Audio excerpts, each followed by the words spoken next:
शिरोमणि अकाली दल के वरिष्ठ नेता और पूर्व कैबिनेट मंत्री सुरजेत सिंह रखड़ा आम आदमी पार्टी में शामिल हो गए हैं। पटियाला में आयोजित एक विशेष कार्यक्रम में मुख्यमंत्री भगवंत सिंह मान ने खुद उन्हें पार्टी की सदस्यता दिलाई है। रखड़ा ने मंच से साफ किया है कि पंजाब सरकार की ओर से बेअदबी के मामले में लाया गया सख्त कानून उनके आप में शामिल होने की मुख्य वजह बनी है।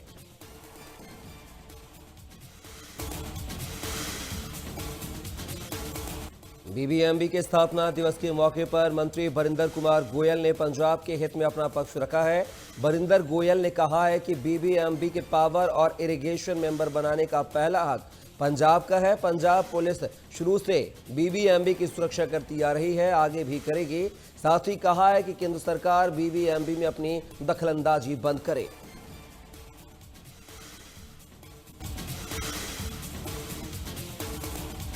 पंजाब यूनिवर्सिटी फायरिंग मामले में चंडीगढ़ पुलिस की ऑपरेशन सेल ने विदेश में बैठे गैंगस्टर डोनी बल और शगनप्रीत गैंग से जुड़े 4 शूटरों को गिरफ्तार किया है।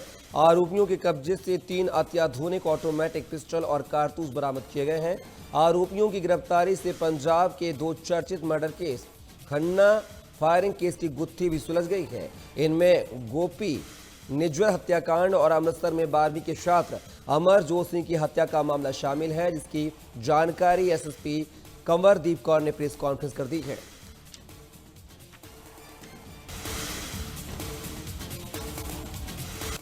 अग्र समाज के स्थापना दिवस पर आज चंडीगढ़ के सर्कस ग्राउंड में एक श्याम अग्रसेन जी के नाम कार्यक्रम का आयोजन किया गया है, जिसमें हरियाणा के मुख्यमंत्री नायब सिंह सैनी बतौर मुख्य अतिथि शामिल होंगे।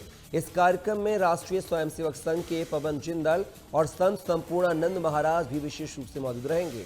इसके अलावा कई बड़ी हस्तियां भी कार्यक्रम में शामिल होंगी। कार्यक्रम में देश भर से हजारों अग्र समाज के लोग पहुंचेंगे। पिछले वर्ष पहली बार इस स्थापना दिवस का आयोजन दिल्ली के भारत मंडपम में किया गया था, जिसे देश भर से व्यापक समर्थन मिला।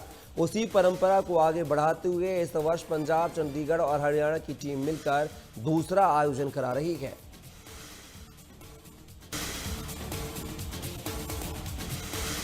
हरियाणा के कैबिनेट मंत्री रणवीर गंगवा ने अपने सरकारी वाहनों के काफिलों की संख्या में कमी की है। कैबिनेट मंत्री रणवीर गंगवा ने अपने काफिले में शामिल एस्कॉर्ट वाहन और स्टाफ कार को हटा दिया है। उन्होंने कहा है कि पीएम मोदी ने देश के जनप्रतिनिधियों और पदाधिकारियों से सरकारी संसाधनों के सीमित इस्तेमाल और सादगीपूर्ण जीवन शैली अपनाने की अपील की है।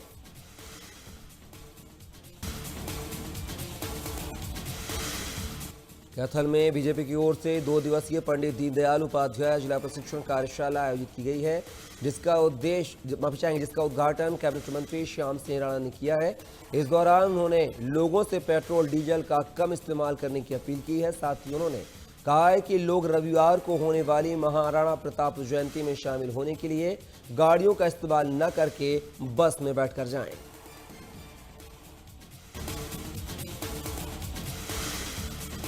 भिवानी के लघु सचिवालय के बाहर सफाई कर्मचारियों का धरना जारी है। कर्मचारी वेतन बढ़ाने की मांग पर अड़े हुए हैं। साथ ही कर्मचारियों की मांग है कि ग्रामीण क्षेत्र में नए सफाई कर्मचारियों की नियुक्ति की जाए।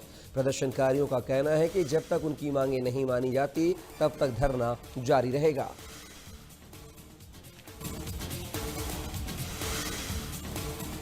उत्तर प्रदेश सरकार की तरफ से अंशकालिक अनुदेशकों के सम्मान और बढ़े हुए मानदेय के वितरण को लेकर आज प्रदेश भर में कार्यक्रम का आयोजन किया जा रहा है। इसकी शुरुआत लखनऊ में मुख्यमंत्री योगी आदित्यनाथ करेंगे। लोक भवन सभागार में आयोजित राज्य स्तरीय समारोह में सीएम योगी आदित्यनाथ शाम 4 बजे कार्यक्रम की अध्यक्षता करेंगे।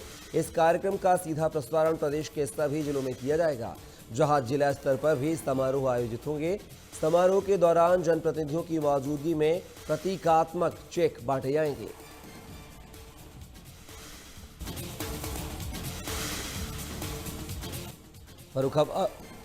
फर्रुखाबाद में प्रस्तावित लिंक एक्सप्रेस वे परियोजना में लापरवाही बरतने पर डीएम ने 2 लेखपालों को सस्पेंड कर दिया है।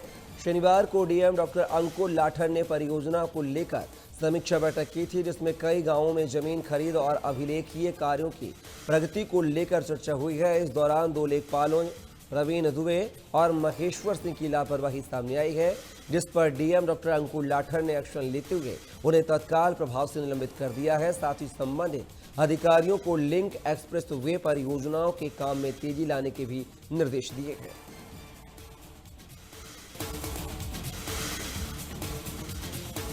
एटा जिलाधिकारी अरविंद सिंह ने लोगों की शिकायतों के निपटारे के लिए नई योजना बनाई है, जिसके तहत शिकायतों को 5 श्रेणियों में बांटकर उनका निस्तारण किया जाएगा। 5 अलग अलग जिम्मेदार अधिकारियों के पैनल बनाए गए हैं, जो लोगों की शिकायतों का जल्द से जल्द निपटारा करेंगे। इन शिकायतों की निगरानी खुद जिलाधिकारी और एसएसपी 10वें दिन करेंगे।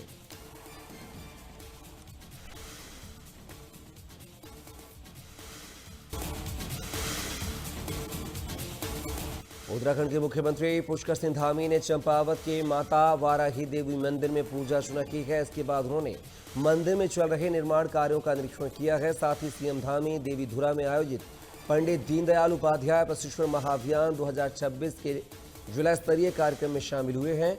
इस दौरान सीएम धामी ने प्रदेश की उपलब्धियां गिनाई। उन्होंने कहा है कि नीति आयोग की ओर से जारी सतत विकास के लक्ष्यों को हासिल करने की लिस्ट में उत्तराखंड को देश में पहला स्थान मिला है। ईज ऑफ डूइंग बिजनेस में उत्तराखंड को अचीवर्स और स्टार्टअप रैंकिंग में लीडर रैंक मिली है।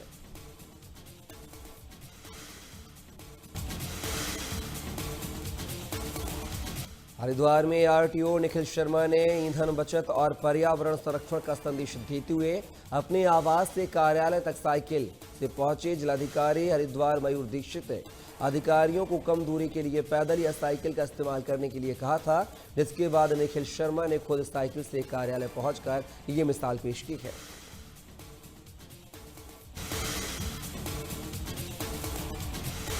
भारत ने नीदरलैंड्स के साथ देश में सेमीकंडक्टर मैन्युफैक्चरिंग इकोसिस्टम को बेहतर बनाने के लिए समझौते पर हस्ताक्षर किए हैं। यह समझौता भारत के टाटा ग्रुप और नीदरलैंड के ASML के बीच हुआ है।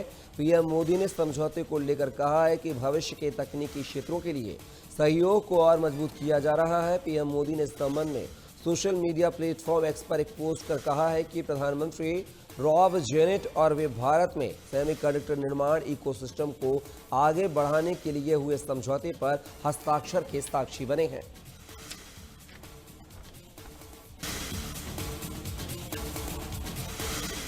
नीदरलैंड से 11वीं सदी की ऐतिहासिक चोल ताम्र पत्र भारत को वापस सौंपे हैं। पीएम नरेंद्र मोदी और नीदरलैंड के प्रधानमंत्री रॉब जेटन की मौजूदगी में लीडेन यूनिवर्सिटी लाइब्रेरी ने ताम्र पत्रों को औपचारिक रूप से भारत सरकार को सौंप दिया है। पीएम मोदी ने अपने सोशल मीडिया हैंडल एक्स पर पोस्ट कर इसकी जानकारी साझा की है। साथ ही इसे हर भारतीय के लिए गर्व और खुशी का पल बताया है। उन्होंने कहा है कि यह सिर्फ प्राचीन धरोहर नहीं बल्कि भारत की सभ्यता, संस्कृति और ऐतिहासिक विरासत की अमूल्य पहचान है।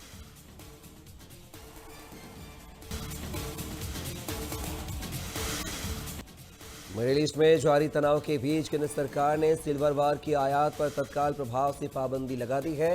विदेश व्यापार महानिदेशालय की ओर से जारी अधिसूचना के मुताबिक 99.9% शुद्धता वाले सिल्वर बार को फ्री कैटेगरी से हटाकर रिस्ट्रिक्टेड कैटेगरी में डाल दिया गया है। इसके अलावा अन्य सिल्वर बार को भी प्रतिबंधित आयात श्रेणी में शामिल किया गया है। यह कदम देश में चांदी के आयात को नियंत्रित करने के मकसद से उठाया गया है। अधिसूचना में कहा गया है कि चांदी आयात से जुड़े नए नियम तत्काल प्रभाव से लागू हो गए हैं। इससे पहले सरकार ने कीमती धातुओं पर आयात शुल्क में भारी बढ़ोतरी की थी।